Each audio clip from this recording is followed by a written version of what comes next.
doctor René Arita. El doctor ya nos acompañó la semana pasada. Él nos va a hablar hoy sobre efectos secundarios generales, específicamente el abordaje de toxicidad aguda. Bienvenido, doctor René. Muchas gracias por estar acá con nosotros. Muchas gracias por paciencia y por su tiempo. ¿Puede compartir su pantalla, por favor? Hola, buenos días. Muchas gracias, licenciada. Sí, ya estamos acá listos, ¿verdad? Yo creo que sí todos ven la ponencia. Vamos a hablar ahora de los efectos secundarios generales, principalmente de la toxicidad aguda de la terapia antirretroviral, de los fármacos antirretrovirales. Solo que no me mueve. Aquí creo que. Ahí está. Perdón.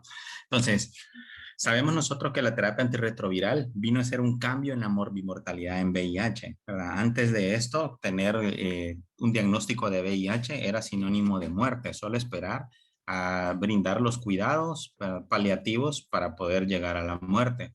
Pero a partir de 1996, cuando ya se introdujo la terapia de gran actividad, entonces comenzaron a cambiar radicalmente la sobrevida de los pacientes con infección por VIH y esto pues lógicamente se transformó en una enfermedad crónica, ya no tanto una enfermedad aguda que llevaba a la muerte, sino que una enfermedad crónica que amerita llevar su seguimiento. Se valoró igual en un inicio la eficacia sobre la seguridad de la medicación, ¿verdad? Porque lo que queríamos era salvar vidas, pero a medida ya comenzaron a pasar los años, ya a mediados de 1997, principios de 1998, ya comenzamos a ver los primeros efectos secundarios del uso de la terapia antirretroviral. Entonces, como primera etapa, ¿verdad? En 1996, que ya lo habíamos dicho, que inició la terapia antirretroviral de gran actividad, entonces comenzó con un elevado número de comprimidos. Por ejemplo, para hacerles el caso de en El Salvador, creo que así fue en la mayoría de nuestros países, teníamos idobudina de 100 miligramos, que sabemos que son 300 miligramos cada 12 horas, es decir, solamente ahí eran 6 tabletas. Teníamos la amibudina de 150 miligramos, ¿verdad? Entonces son 2 tabletas más, ya llevamos 8. Y el efavirenz que venía de 200 miligramos. Entonces eran 3 más, ya ahí llevamos 11. Solamente para tratar el VIH. Y esto sin contar que para ese momento todavía teníamos diagnósticos demasiado tardíos y nuestro paciente podría tener tuberculosis, que le estábamos agregando alrededor de 3 a 5 tabletas más, podría tener histoplasmosis, que le estamos agregando 4 cápsulas más, podría tener toxoplasmosis, que le estamos agregando 6 tabletas más de trimethoprim, ¿verdad? Cuando no teníamos Bimalar, entonces vemos que la cantidad de tabletas era sumamente elevada. Había también restricciones dietéticas, muchas veces no se sabía cuáles eran las interacciones que tenían los fármacos con los alimentos que se estaban tomando y pues los efectos secundarios que se presentaban a corto plazo. Como ya sabemos, diarrea, vómitos, todos malestares gastrointestinales, vértigo, sueños anormales, como ya lo vamos a ver más adelante, toxicidad neuropática, baja de peso, etcétera. Entonces, todo esto contribuyó para que al inicio de la terapia antirretroviral fuera una de las principales causas de abandono debido al, como ya dijimos, al número de tabletas, a las restricciones que podían haber de dieta y a los efectos secundarios que se presentaban a corto plazo. Ya como segunda etapa, ya se vio que comenzó una seguridad acerca de los fármacos, es decir, había una mayor tolerabilidad, había una menor cantidad de efectos adversos y los nuevos fármacos tenían la misma eficacia que los primeros que comenzaron, pero eran mucho más seguros. Entonces teníamos fármacos de primera generación, se comenzó a disminuir su uso, como por ejemplo la estabudina, ¿verdad? O el D4T, que si nos remontamos a la historia del VIH, nos generaba muchos problemas, ¿verdad? Entonces, su uso, igual que la didanosina, que ahora ya son fármacos que no estamos utilizando, entonces se disminuyó su uso y ya tenemos nuevas alternativas que son mucho menos tóxicos, mucho más tolerables para mejorar la adherencia y tenemos ya formulaciones combinadas, que esto vino a disminuir el número de tabletas que vamos a estar utilizando. Entonces, en la actualidad tenemos fármacos mucho igual de eficaces, ¿verdad? Pero son mucho más seguros. Tenemos disminución de los eventos de SIDA. ¿Por qué? Porque iniciamos tempranamente terapia antirretroviral, como lo dijimos en la clase anterior. Antes iniciábamos con menos de 50 CD4, luego se comenzó a menos de 200, luego a menos de 350, luego a menos de 500 y ahora ya lo iniciamos independientemente del conteo de CD4 y esto para disminuir que llegue a una etapa de SIDA y para disminuir la transmisibilidad de la enfermedad. Tenemos incluso mayor conocimiento de todos los fármacos que estamos utilizando. Al inicio no sabíamos ni siquiera cuáles eran las dosis ideales de los fármacos. Si ustedes se recordarán y han tenido la oportunidad de ver la historia del desarrollo del VIH, cuando comenzó a utilizarse el AZT, no era un fármaco creado específicamente para el VIH, pero se vio que tenía buenos efectos. Pero el problema es que no se tenía una dosis adecuada. Por ejemplo, para ponerles un ejemplo importante, Freddie Mercury, ¿verdad? Entonces todos sabemos que falleció por VIH, SIDA. Él comenzó a utilizar grandes dosis de AZT. Por eso a los finales de la vida ya no podía ni moverse ni pararse por la neuropatía que le generó el uso de este fármaco. Entonces es importante porque ahora sí ya conocemos una gran cantidad, ¿verdad?, de efectos adversos, conocemos mejor los fármacos, ¿verdad? Tenemos, como ya dijimos, fármacos combinados, lo cual nos limita el número de tabletas. No es lo mismo tomarse 11 tabletas para el tratamiento que ahora poder tomarnos una sola tableta para el tratamiento.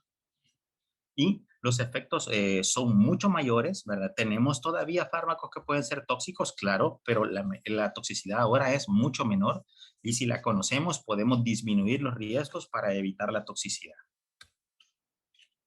Este es uno de los estudios importantes acerca de los efectos adversos de la terapia antirretroviral, que es el estudio Escolta, que se realizó en Italia entre el 2005 y el 2008, entonces en el cual se evaluaban todos los motivos por los cuales se cambiaba la terapia antirretroviral. Para ese estudio participaron 1.318 pacientes y de estos el 46% presentaban efectos adversos. El problema de eso era que a pesar de que solamente el 46% presentaban efectos adversos para ese momento, hasta el 76% abandonaban la terapia antirretroviral, ¿verdad? Entonces, en las primeras 4 semanas.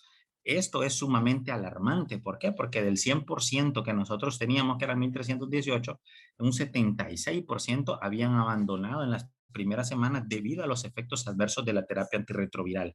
Y esto fue una de las principales pautas para tener más estudios, para tener fármacos que sean menos tóxicos, para tener un mejor desarrollo de la terapia antirretroviral.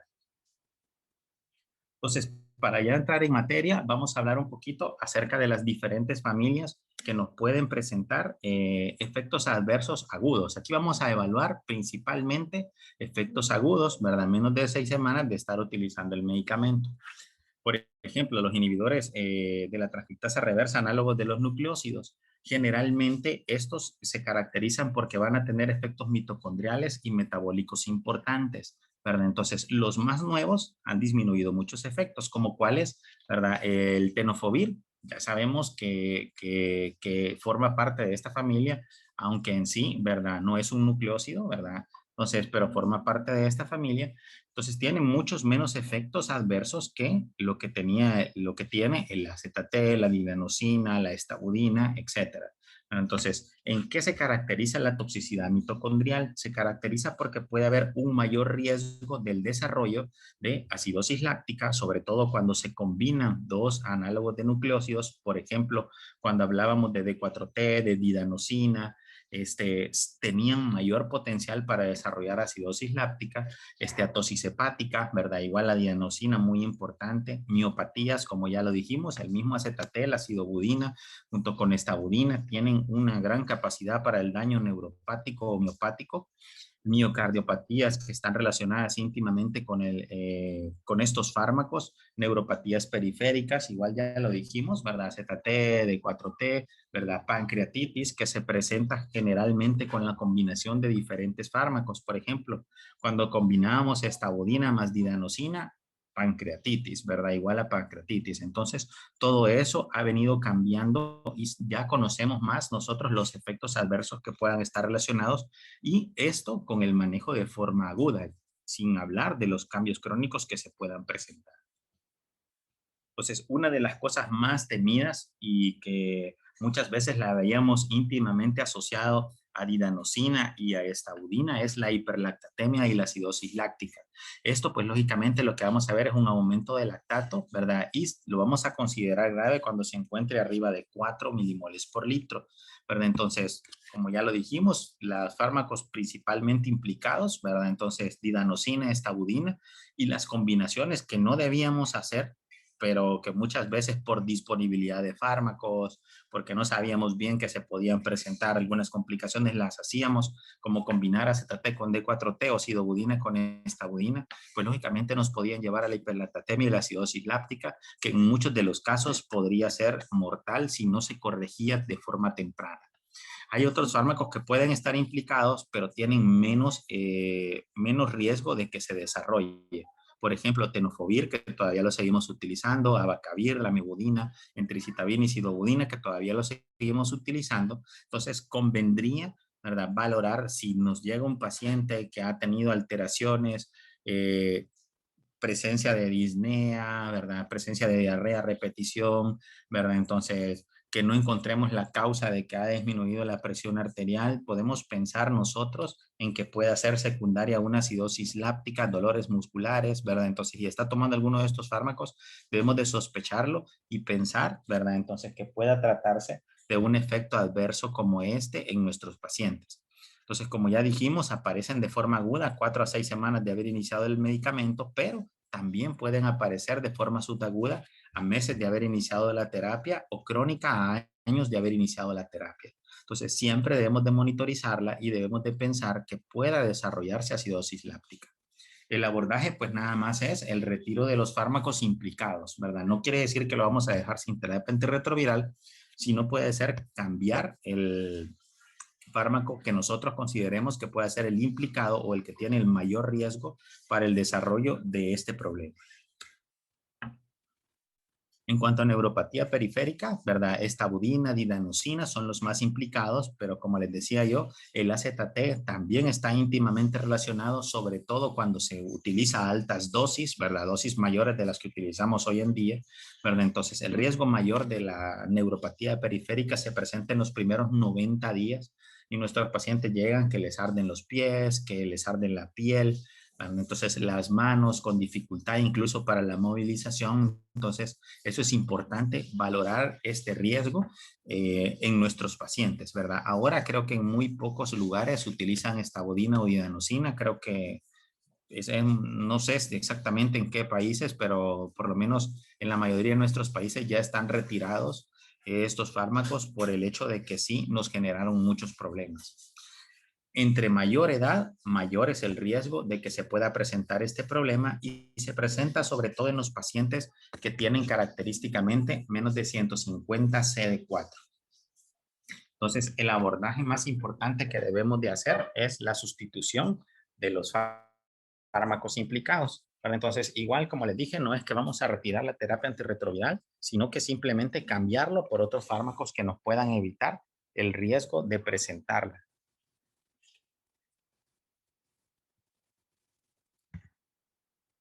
La hipersensibilidad también es otra forma de toxicidad aguda que se presenta, ¿verdad? Entonces, y puede ser mortal hasta en un 5% de pacientes.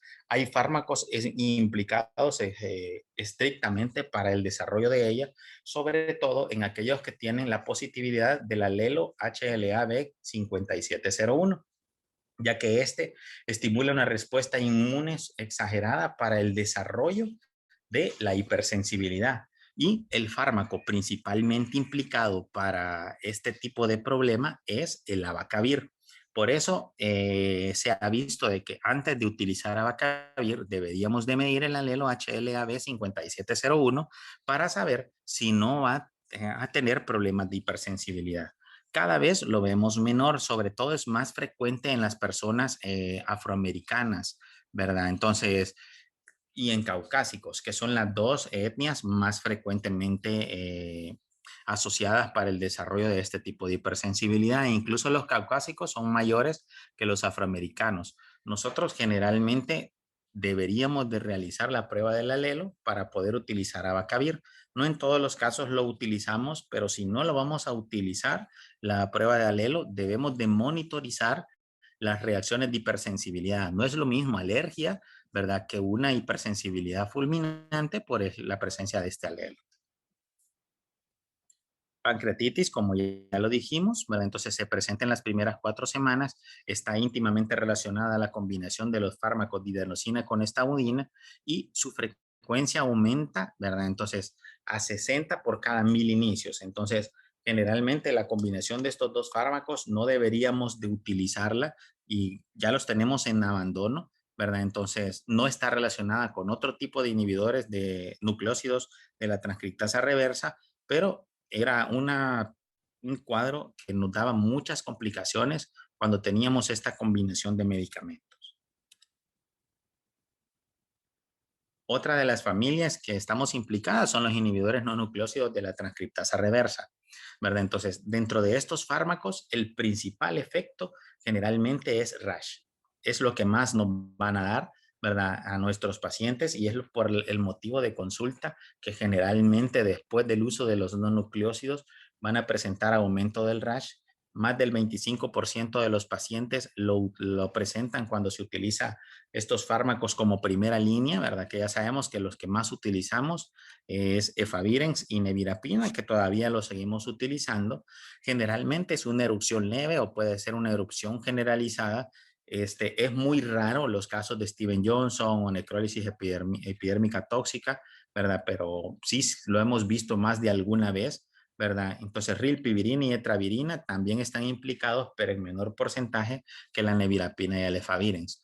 Aquí podemos hacer dos opciones de tratamiento, ¿verdad? Entonces podemos asociarlo con inhibidores anti-H1, ¿verdad? Entonces clorfenidamina, hidroxicina para la disminución y comenzar la desensibilidad con el fármaco, ¿verdad? Recordemos que el efavirenz tiene la característica de que su vida media puede ser hasta 4 días y eso es importante cuando incluso para valorar para las reacciones adversas como para valorar adherencia.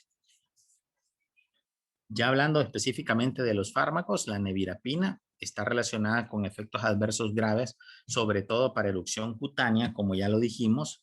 Por ello, su inicio es diferente con el efavirenz, como lo vamos a ver más adelante, ¿verdad? Entonces, un 10% de los casos pueden poner en riesgo la vida, pero generalmente son erupciones cutáneas.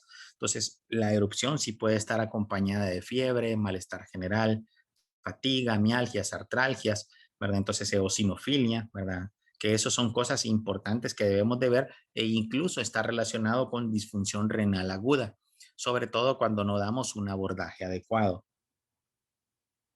Entonces, esta hepatotoxicidad que se pueda presentar, esta alteración renal, se presenta en las primeras 4 semanas y generalmente está mediada por autoanticuerpos que lo que hacen es ir a presentar esta reacción inflamatoria.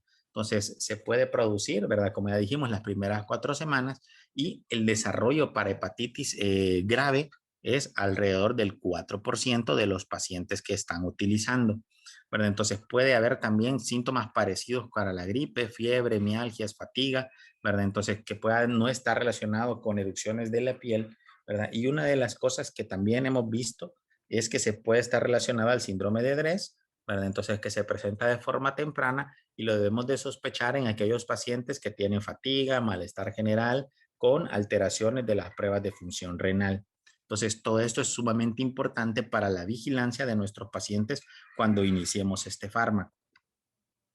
Entonces, generalmente las mujeres son las que tienen la mayor predisposición para el desarrollo de este tipo de reacciones, quizás porque en mujeres se utiliza mucho más nevirapina, sobre todo en mujeres jóvenes que todavía están en edad fértil, porque sabemos que es un fármaco que nos puede dar muy buenos resultados para la profilaxis de la transmisión vertical, ¿verdad? Entonces, por ello es que se presenta más en mujeres, ¿verdad? Puede que se presente también igual cuando hay un recuento, ¿verdad? Entonces, que sea mayor de 250 células. Si tiene menos de 250 células de CD4, pues lógicamente no lo presentan, pero si tiene más de 250, ¿verdad? Entonces en las mujeres debemos de pensar de que sí se pueda presentar algún tipo de reacción con el uso de nevirapina. En los hombres el rango todavía es un poco mayor, si tiene más de 400 CD4, no sería una primera opción iniciar nevirapina para el tratamiento de VIH. Y se exacerban los problemas hepáticos cuando estamos tratando, aparte de esto, hepatitis B o hepatitis C, o si tiene una enfermedad hepática previa, no sería un fármaco que yo voy a considerar para nuestros pacientes con infección por VIH. Entonces, si desarrolla hepatitis, pues lógicamente lo que debo de hacer, lo primero es retirar la nevirapina, ¿verdad? Entonces tratar de cambiarla por otro fármaco, ¿verdad? Entonces la debemos de interrumpir cuando se aumentan los niveles de transaminasas hepáticas y que puede haber asociado o no con erupción cutánea. Siempre debemos de estar vigilantes de las pruebas de función hepática. Y la nevirapina, como ya les habrán dicho, perdón, antes de entrar con etravirina, la nevirapina, como les habrán dicho en las clases para el inicio de la terapia antirretroviral, tiene una característica importante que primero se utiliza por 14 días, 200 miligramos al día, y luego de 14 días ya utilizamos 400, ¿verdad? Es decir, 200 cada 12, ¿verdad? Ya para mantener la terapia antirretroviral. Y esto es debido a las reacciones, perdón, de hipersensibilidad que se pueden presentar cuando lo iniciamos con la dosis plena del fármaco. La etravirina, ¿verdad? Entonces el efecto secundario más común, ¿verdad? Sigue siendo siempre, como ya de todos los no análogos, las erupciones cutáneas que pueden ocurrir hasta en el 20% de los pacientes. Es incluso más común en mujeres que en hombres que se pueda presentar. Síndrome de Steven-Johnson, necrosis epidérmica tóxica, eritema multiforme, ¿verdad? Síndrome de Dres, también se pueden presentar, pero de forma muy rara. Igual, el abordaje de estos, pues lógicamente va a ser el retiro del fármaco. Si solo es erupción cutánea o reacciones como rash, ¿verdad? Podemos nosotros dejar medicamentos para disminuir, como ya dijimos, inhibidores anti-H1, ¿verdad? De la histamina, ¿verdad? Entonces, para poder mejorar los efectos adversos que se puedan estar asociados al fármaco. El efavirenz, ¿verdad? Entonces, su principal efecto adverso es neuropsiquiátrico, aparte del rash. También hemos tenido rash con el uso de efavirenz, que lógicamente debemos de monitorizarlo, pero tiene la característica de dar efectos neuropsiquiátricos, como cuáles de forma aguda, pues mareos, confusión, pueden haber problemas de concentración, insomnio, psicosis, ¿verdad? Que por ello debemos de ver si no tiene algún problema mental previo nuestro paciente, y por eso es importante antes del inicio de la terapia antirretroviral una evaluación por psicología para detectar alguna alteración como depresión, psicosis, ¿verdad? Si está tomando algún otro fármaco, no sería el efavirenz nuestra base para poder dejar terapia antirretroviral. Entonces todo eso es importante que nosotros lo exploremos y que tenga una evaluación por psicología antes. Y otra cosa que puede pasar es que tal vez no tenía efectos neuropsiquiátricos, pero sí nos puede desenmascarar afecciones psiquiátricas subyacentes. Entonces, por ello está íntimamente relacionado con el riesgo de suicidios o intentos suicidas, perdón, porque puede desenmascararlo. Entonces, debemos de monitorizar de forma temprana los efectos neuropsiquiátricos que puedan tener nuestros pacientes. Entonces, eso es sumamente importante. Y explicarle, ¿verdad? Que pueden haber sueños anormales, ¿verdad? Entonces, que se puedan presentar, como lo que generalmente los dicen los pacientes, como son sueños vividos, como sueños bien reales, como que ha pasado realmente. Entonces, eso es lo que generalmente nos dicen con el uso de efavirenz. Por ello, para evitar todos esos efectos adversos, generalmente se prefiere dejarlo por la noche, ¿verdad? Y de aquí es que muchas indicaciones de nuestra terapia antirretroviral, ¿verdad? Son por la noche, y se prefiere también con el estómago vacío, al menos 2 horas después de haber ingerido el último alimento, ¿verdad? Entonces, ¿por qué? Porque eso se ha visto de que exacerba los efectos adversos del efavirenz. Creo que eso ya lo dijimos, ¿verdad? Entonces pueden haber también dolor de cabeza, dificultad cognitiva, todos esos efectos durante el inicio de la terapia antirretroviral, y el paciente puede decir que se siente mal. Si nosotros les explicamos y les decimos de que esos efectos van a ir disminuyendo a medida que continúe tomando su medicamento, pues el paciente lo va a seguir tomando. Pero si yo no le explico que pueda tener todos estos efectos adversos con el uso de la terapia antirretroviral, él va a creer que le está cayendo mal el medicamento y no se lo va a tomar. Lógicamente vamos a encontrar pacientes que no tienen ninguna reacción adversa por el uso de ninguno de los fármacos. pero son las excepciones. Entonces, debemos de pensar siempre en que pueda ser uno de los efectos adversos importantes y explicarle a cada uno de nuestros pacientes los efectos adversos para que ellos lo sepan, qué cosas pueden presentar y cuándo deben de consultar. Entonces, ya dijimos también el rash, ¿verdad? Y la erupción cutánea, que puedan ser efectos adversos de Favirenz. En cuanto a los inhibidores de integrasa de forma aguda, ¿verdad? Entonces, generalmente son fármacos que son bien tolerados, ¿verdad? Entre el 3 y el 15% pueden desarrollar insomnio, ¿verdad? Con el uso inicial, ¿verdad? Entonces, pero no presentan mayores efectos adversos. En algunos casos se han reportado miopatía y miositis en un número pequeño de pacientes con el uso continuo, pero realmente lo vemos en muy pocos casos, ¿verdad? El Vitegravir y Reltegravir no tenemos reportados mayores efectos adversos agudos con su uso. Recordemos que aquí de forma aguda. Los problemas que vemos crónicamente con el uso de inhibidores de integrasa, pues lógicamente lo que estamos viendo ahora en los últimos 3, 4 años de su introducción es el aumento de peso, que no está relacionado con la ingesta de alimentos, que van aumentando mucho de peso y pues lógicamente eso nos aumenta el riesgo de enfermedades metabólicas. Pero de forma aguda, generalmente los inhibidores de la integrasa son de los mejores fármacos que son sumamente bien tolerados para el inicio de la terapia antirretroviral. En cuanto a los inhibidores de proteasa, los efectos gastrointestinales son su mayor problema y la mayor debilidad, sobre todo cuando están reforzados con ritonavir, que sabemos que la gran mayoría de nuestros fármacos inhibidores de proteasa están reforzados, por no decir todos, a excepción del indinavir, ¿verdad? Pero indinavir ya no tenemos para su utilización, que no necesitaba ser reforzado con ritonavir. Entonces, otra cosa importante que los pacientes hemofílicos se ha asociado a un aumento del riesgo de sangrado. Entonces, sobre todo porque pueden presentarse disfunciones plaquetarias, perdón, con su uso en las primeras 4 semanas.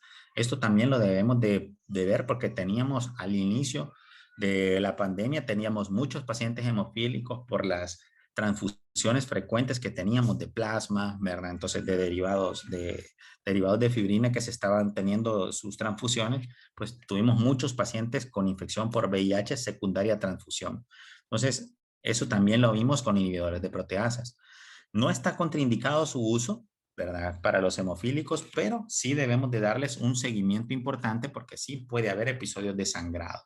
Pero la debilidad de los inhibidores de proteasa son los efectos gastrointestinales. Tenemos otros fármacos específicos de inhibidores de proteasas como el atazanavir, que lo que puede hacer es bloquear la glucoronización, ¿verdad? Normal de la bilirrubina, porque este inhibe, ¿verdad? La enzima hepática, la uridina difosfato glucoronil transferasa 1A1, ¿verdad? O la UGT1A1, ¿verdad? Entonces, y esta enzima es la responsable de convertir la bilirrubina no conjugada en bilirrubina conjugada. Entonces, puede presentar una ictericia que puede ser leve a moderada. Generalmente sí, a veces es notoria y nuestros pacientes nos dicen, mire, doctor, me estoy poniendo amarillo porque usted me está dejando ese medicamento. Entonces yo debo de, cada vez que voy a prescribir atazanavir, debo de decirle a mi paciente que puede presentar el tinte ictérico y la elevación de las bilirrubinas. Esta ictericia, lógicamente, va a ser reversible mientras esté utilizando el atazanavir. Pero sí, este fármaco todavía lo tenemos disponible en algunos lugares, no en todos, ¿verdad? Pero sí es importante, ¿verdad? Explicarle y si se retira el fármaco, pues lógicamente se quita la ictericia, pero si no, puede presentarla siempre y persistir con el tinte ictérico.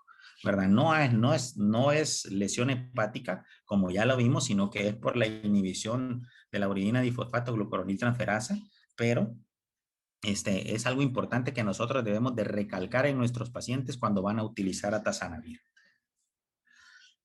El darunavir, ¿verdad? Que es un fármaco que generalmente nos guardamos mucho en nuestro arsenal para terapia antirretroviral, ¿verdad? Porque tiene una muy buena barrera genética, ¿verdad? Entonces, para disminuir el riesgo de fallos, ¿verdad? Por las resistencias que se puedan presentar, ¿verdad? Pero sí puede tener a veces síntomas gastrointestinales, erupción cutánea, ¿verdad? Son los efectos adversos principalmente con su uso de forma aguda.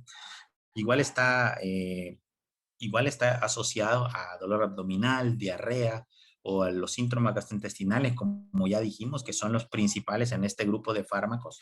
Bueno, entonces los síntomas pueden iniciar en las primeras 4 semanas del uso de la terapia antirretroviral, ¿verdad? Entonces recordemos que el darunavir contiene un resto de sulfonamida y los pacientes que tienen alergia a las sulfas, entonces también debemos de preguntarlo porque puede estar incluso contraindicado si ha tenido reacciones anafilácticas a sulfas, ¿verdad? Entonces, por ello es importante, ¿verdad? Generalmente, si nosotros vamos a utilizar darunavir en aquellos pacientes que nos han fallado alguna terapia antirretroviral y queremos dirigir el esquema, ¿verdad? Entonces, pues debemos de preguntar siempre si es alérgico o no a las sulfas, ¿verdad? Porque ahí sí habría una contraindicación para su uso.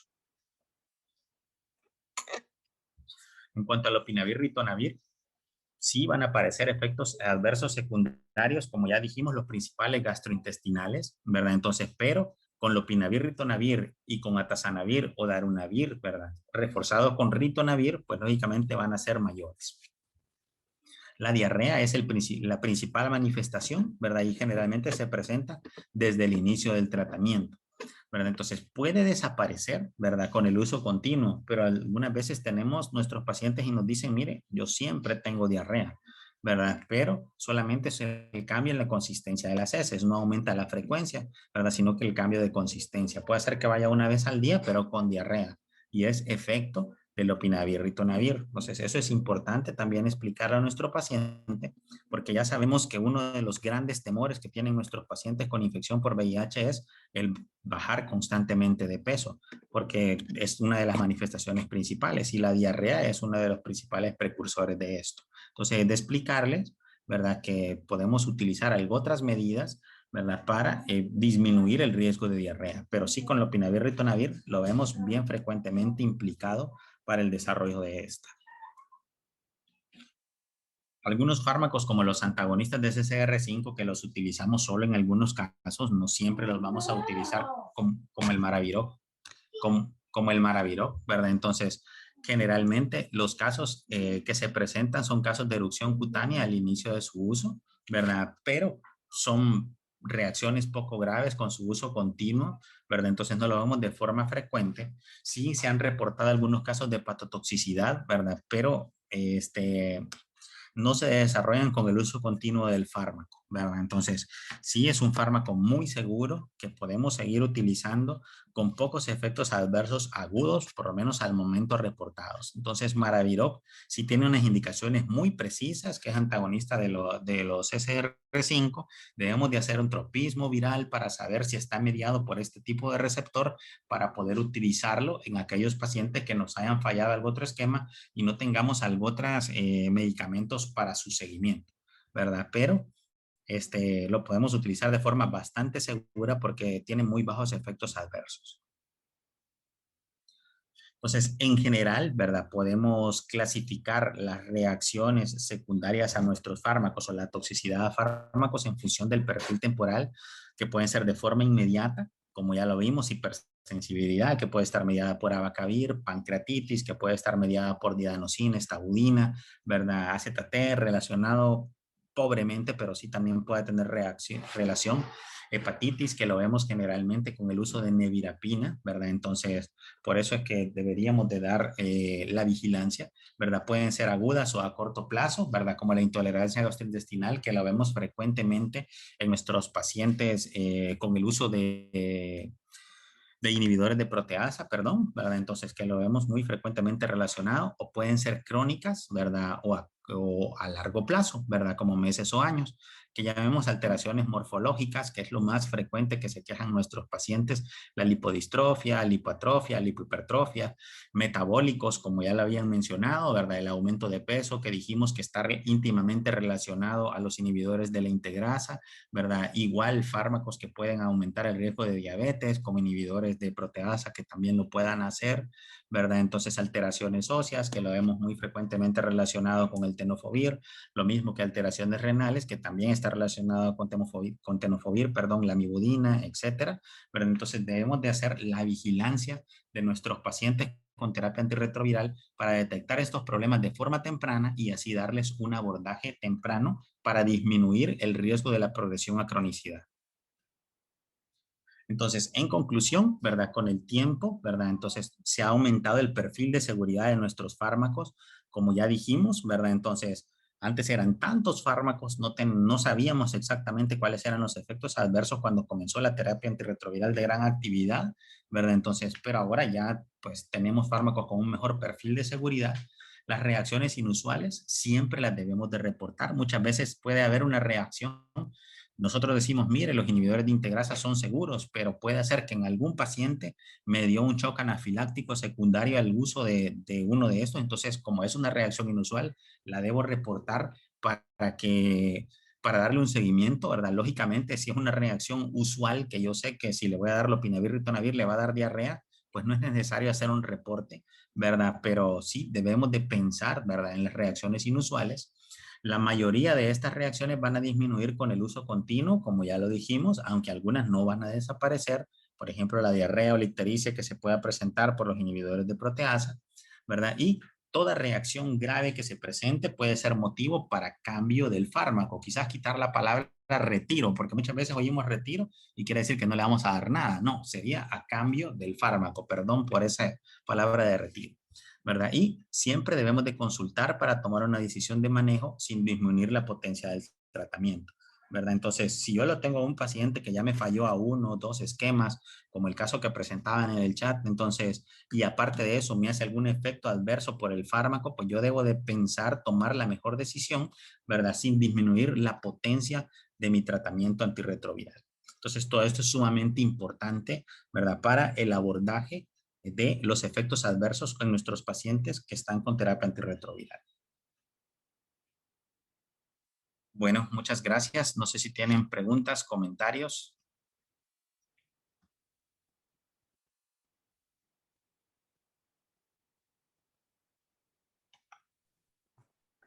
Muchas gracias. Muchas gracias, doctora Arita. No sé si alguien tiene alguna pregunta, puede abrir su micrófono, por favor. O si lo desean, pueden hacer su consulta por el chat.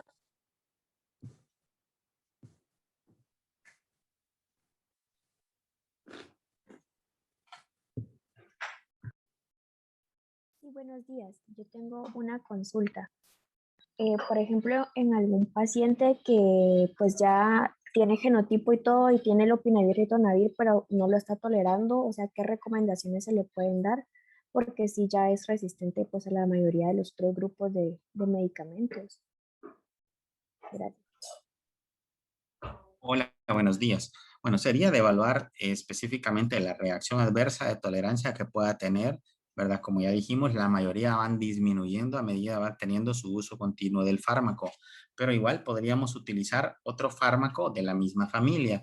Lopinavir con ritonavir, si es sensible, generalmente atazanavir tiene el mismo perfil de bioseguridad que se podría hacer una opción, ¿verdad? Entonces, o cambiarlo de familia si la reacción adversa es, como le digo, mire, la diarrea no se me quita con nada. Entonces yo puedo pensar en un inhibidor de integrasa, ¿verdad? O en alguna otra combinación que me disminuya los efectos adversos que se puedan presentar, ¿verdad? Pero como les digo, estos generalmente lo vamos a hacer individualizando cada uno de los casos.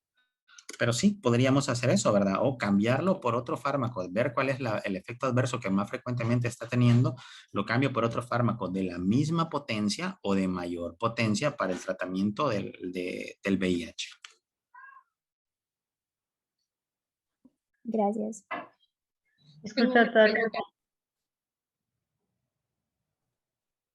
Adelante, por favor.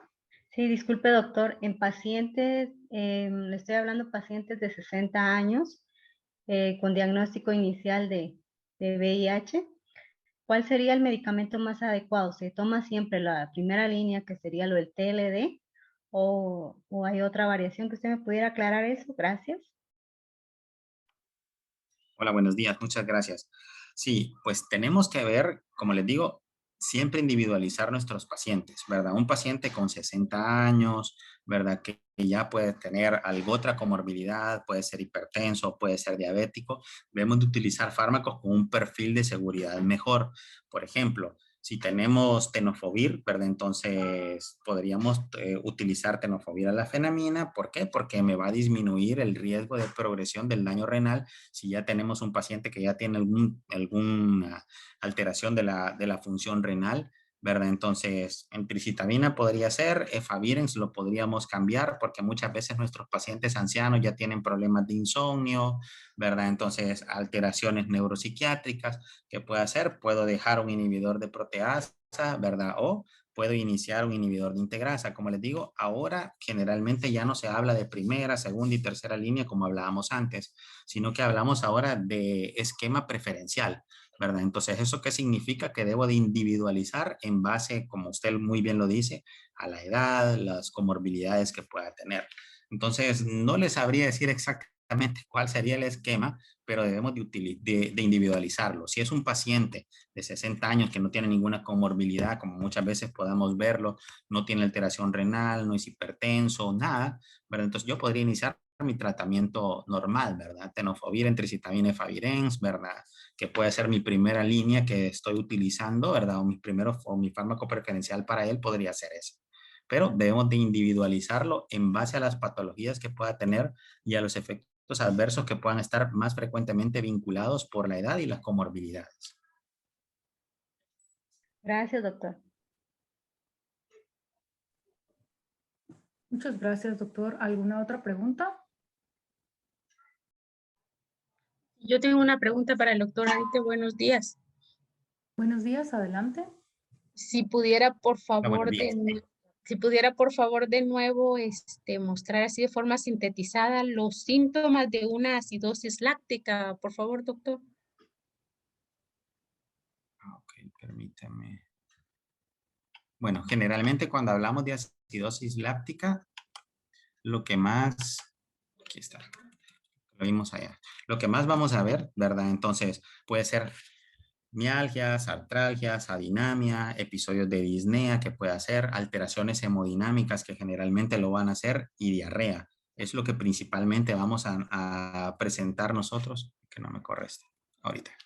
Entonces, la que generalmente nosotros debemos de buscar cuando pensamos en acidosis láctica. Cada vez, ahora es una, esta no me corre, cada vez nosotros lo vemos con menor frecuencia, ¿verdad? ¿Por qué? Porque ya no tenemos fármacos íntimamente relacionados, como ya dijimos, la didanosina, la estabudina, generalmente es lo que lo van a presentar, pero generalmente si utiliza cualquiera de estos, tenofovir, abacavir, lamivudina, entricitabina y sidobudina, debemos siempre de valorarlo. Si nuestro paciente nos dice que está teniendo muchas mialgias, muchos episodios de disnea, ¿verdad? Diarrea, ¿verdad? Y nosotros le encontremos de que está teniendo alteraciones hemodinámicas, presión baja, pues nosotros deberíamos de hacer una medición de lactato venoso, ¿verdad? Entonces, para saber si puede hacer una acidosis láctica.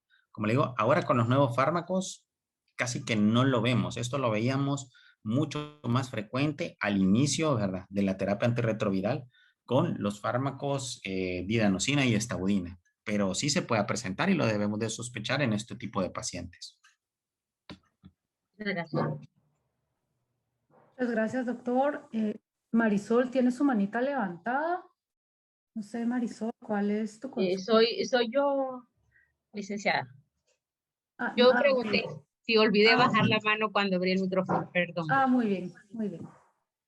Gracias. La doctora Niño creo que tiene una pregunta. ¿Qué evidencia hay de complicaciones asociadas a la nevirapina en pacientes que se inician CD4 por encima del corte que ya están especificados? ¿Verdad? Entonces, como sabemos, el riesgo es mayor para las complicaciones del uso de nevirapina, sobre todo con hepatotoxicidad, ¿verdad? Y sobre todo con reacciones de hipersensibilidad.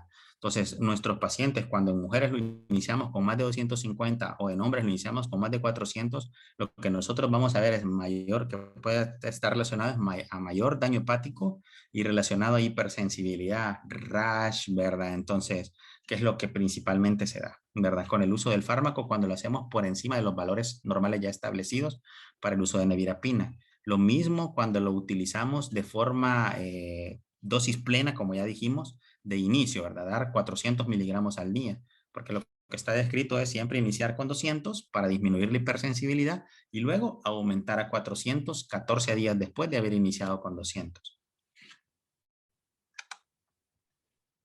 Muchas gracias, doctor. Muy bien, me parece que ya no hay más preguntas. Entonces le damos las gracias, doctora Arita, muchas gracias por su tiempo, por su paciencia, sus presentaciones siempre tan claras y didácticas, muchas gracias. Y, Muchas gracias, buen día, muchas gracias. gracias, doctor. Feliz día. Y bueno, muchas gracias a todos por su participación esta mañana. Nos enviaron ayer un recordatorio acerca de la primera tarea. Así que tenemos hasta el día de hoy, por favor, para quienes no la han enviado, para que por favor puedan subirla a la plataforma a más tardar a las 11 de la noche con 55 minutos.